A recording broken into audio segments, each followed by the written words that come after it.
श्री स्वामी समर्थ सगळ्यांना. तर आज 11वा गुरुवार आहे माझा आणि आज ना उद्या पण आहे माझ्या गुरुवारांचं.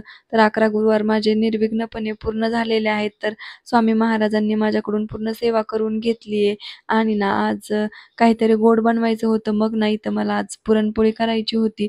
त्यानंतर आज पहिल्यांदा कामावरून आल्याच्या नंतर मी घर स्वच्छ केलं आणि त्यानंतर पूजा मांडून घेतली. तर रांगोळी काढली होती समोर आणि त्यानंतर स्वयंपाक बनवायचा होता मला. अगोदर पूजा मांडली आणि त्यानंतर पारायण करून घेतलं. 1 ते 21 अध्याय पूर्ण वाचायचे आहेत एक ग्रंथ तुम्हाला आणि तिकडून ना देवघराच्या तिथून स्वामी महाराजांचा फोटो काढला ना, तर देवघर खूप जास्त सुनं-सुनं वाटत होतं. तर उद्या सकाळी परत ठेवायचं आहे. उद्या पूजा उचलायची आहे आपल्याला ही. आता नाही उचलायची संध्याकाळी.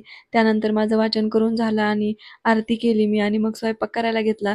तर 8 वाजता मी स्वयंपाकाला लागले होते आणि माझा ना 9:30 पर्यंत सगळा स्वयंपाक झाला होता. स्वयंपाक करताना नाही शूट केलं कारण ना खूप जास्त उशीर झाला आणि मला पण खूप जास्त भूक लागली होती. सकाळपासून मी काहीच खाल्लेलं नव्हतं आज.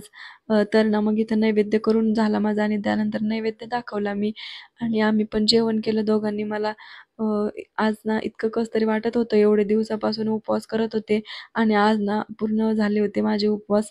म्हणजे मला हे वाटत होतं आता मी परत कधी चालू करेन.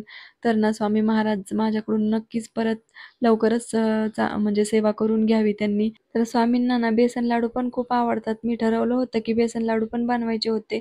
पण ना जास्तच उशीर झाला होता इथं. मग मी फक्त पुरणपोळीच केली आहे आणि मग ना सगळं आवरलं होतं इथं माझं. आम्ही जेवण वगैरे केलं आणि त्यानंतर असा होता माझा आजचा दिवस.